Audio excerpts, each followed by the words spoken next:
السلام عليكم، ازيكم عاملين ايه؟ يا رب تكونوا بخير وفي احسن حال.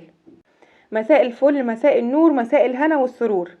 اهلا وسهلا بيكم في فيديو جديد. النهاردة ان شاء الله هنعمل مع بعض السمك بطريقة حلوة جدا، سهلة وبسيطة جدا جدا، وهننسى بقى شوية الشوي والدخان، وننسى القلي والتحمير والكلام ده كله خالص. يا دوب هنحضر الخلطة ونحطه في الفرن وهيكون جاهز ان شاء الله معانا في اقل وقت ممكن. يلا نسمي الله ونبدأ على طول نشوف السمك القمر بتاعنا ده عملناه ازاي. بس لو اول مرة بتشوفوا قناتي، انا اسمي نرمين علي ودي قناتي مطبخ اونلاين نرمين علي. ما تنسوش تشتركوا، ولو عجبكم الفيديو ما تنسوش تعملوا لايك وشير. يلا بينا نجهز التتبيلة اللي هنتبل بيها السمك.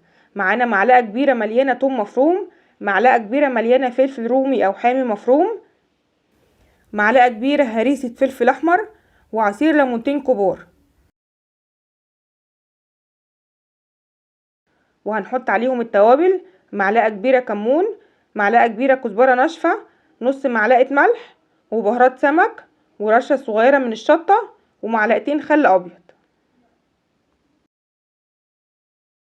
وهقلب التتبيلة بتاعتنا دي مع بعض تقليبتين كده حلوين يدوب الملح والتوابل وتبقى كده جاهزة. ودي احلى تتبيلة ممكن نعملها لاي نوع سمك. عندي هنا السمك متنضف، شايله القشر بتاعه من بره، ونضفت بطنه كويس جدا جدا علشان الزفارة، ونقعته 10 دقايق في ميه فيها معلقتين دقيق ومعلقتين ملح ومعلقه عصير ليمون. وبرجع اشطفه بميه نضيفه واصفيه لحد ما يبقى زي الفل بالشكل ده. وعملت بالسكينه فتحات على ظهر السمك بالشكل ده من الناحيتين، علشان السمك ده بيبقى حجمه كبير شويه، عايزين لحم السمك يتشرب كده من التتبيله ويتنكه ويطعم بطعم التوابل الحلوه دي. وعلشان احنا هنشويه مش هنقليه، فعايزين يبقى كل اللحم السمك متطعم كده واخد طعم جميل. عايزه اقول لكم وانا شغاله كده ريحه التتبيله تحفه. طبعا تقدري تستخدمي التتبيله دي للسمك المقلي عادي، هتطلع معاكي نفسها وريحتها زي الفل. اتاكد بقى كمان ان انا دخلت التتبيله في الفتحات اللي انا عاملاها في ظهر السمك كويس. ويفضل لو تبلنا السمك من قبل ما نسويه بساعه او ساعتين نحطه في التلاجة كده علشان يتشرب اكتر من طعم التتبيله وناخد منه احلى طعم. نسيب السمك بقى يتبل شويه لحد ما نجهز الخلطه بتاعته اللي هنحطها في الصينيه.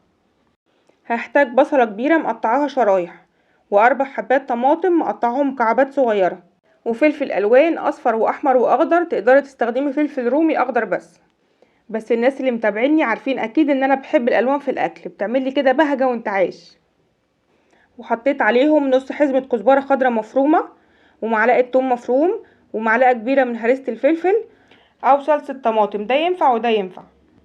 والتوابل بتاعتنا فلفل اسود وملح وكمون وكزبره ناشفه وبهارات سمك، واخر حاجه عصير ليمونه كبيره. ولو اتبقى عندك شويه من تتبيله السمك حطيهم عليها، هتخلي طعمها خرافيه. اول ما تبداي تقلبي الخلطه كده شغلي الفرن بتاعك على اعلى درجه حراره علشان يسخن. عايزه اقول لكم ان الخلطه الحلوه دي بكل الواناتها كده ونكهاتها كفيله ان هي تحلي طعم اي صينيه. الريحه وانا بقلب كده ريحتها تجنن. ونجيب اي صينيه عندنا بتدخل الفرن ونحط فيها شوية من الخلطة، نحطها في أرضية الصينية كده، هنعملها فرشة للسمك. بعد كده هرص عليها السمك عادي خالص، وهجيب كمان شوية من الخلطة كده ونحشيها جوه بطن السمكة. عايزين نحاصر السمكة كده من جميع الجهات بالخلطة القمر دي، امال ايه، احنا في السمك ما بنهزرش. طيب بعد كده نسكت؟ لا ما نسكتش.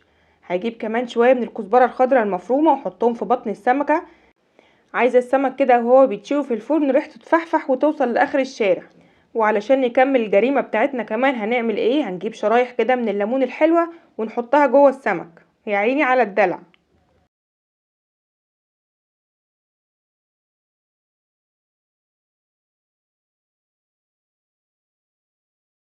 وباقي الخلطة اللي اتبقت معانا هجيبها كده احطها على وش السمك. صينية السمك لحد دلوقتي كده تنفع جدا للدايت، لو حد عامل دايت او حد عايز ياكل اكل صحي، او حد لا قدر الله تعبان. سمك مشوي من غير ولا نقطة زيت. بصوا بقى شكله عامل ازاي، عايز يتاكل ني كده بالخلطة بتاعته. حطينا كل التتبيله كده اهوت على الوش، وفي الاخر هنحط عصير ليمونه ورشه زيت. وزي ما قلت لكم لو عايزينها تنفع للدايت او تكون اكله صحيه هتعملوا كل الخطوات اللي انا عملتها، بس هتستغنوا عن شويه الزيت اللي هنحطهم في الاخر. بعد كده هندخلها على طول الفرن ساخن على اعلى درجه حراره. السمك من الحاجات اللي ما بتاخدش وقت طويل في التسويه، اقل من نص ساعه وهتكون جاهزه. بحط صينية السمك في الفرن من تحت على ارضية الفرن، ولما نعمل السمك تيست ونتأكد ان هو استوى كويس هفتح الشواية كده 5 دقايق علشان يتحمر من فوق شوية وياخد لون حلو. عايزة اقول لكم ان صينية السمك وهي في الفرن ريحتها كانت قلبة الدنيا. شايفين شكلها بقى بعد ما طلعت السمكة قد ايه طرية ومستوية من جوه، ولحم السمك طري كده وجوسي ودايب على الاخر، مش ناشف كده ومتفل لا خالص، وطعمها كان تحفة، حاجة كده تستاهل بقكم. جربوها ان شاء الله تعجبكم وتكتبوا لي رايكم في التعليقات. انا كده يا بنات خلصت وصفتي، بتمنى من كل قلب الوصفه تكون عجبتكم، بتمنى تجربوها وتكتبوا لي رايكم في التعليقات، هستنى رايكم. لو عجبكم الفيديو ما تنسوش تحطوا لايك وتعملوا شير مع كل اصحابكم عشان ناس كتير يشوفوه، ولو لسه ما اشتركتوش يا ريت تنزلوا حالا تشتركوا، وما تنسوش تفعلوا جرس التنبيه على الكل علشان يوصلكم اشعار باي فيديو جديد. استودعكم الله واشوفكم ان شاء الله على خير في فيديو جديد ووصفه جديده. سلام عليكم.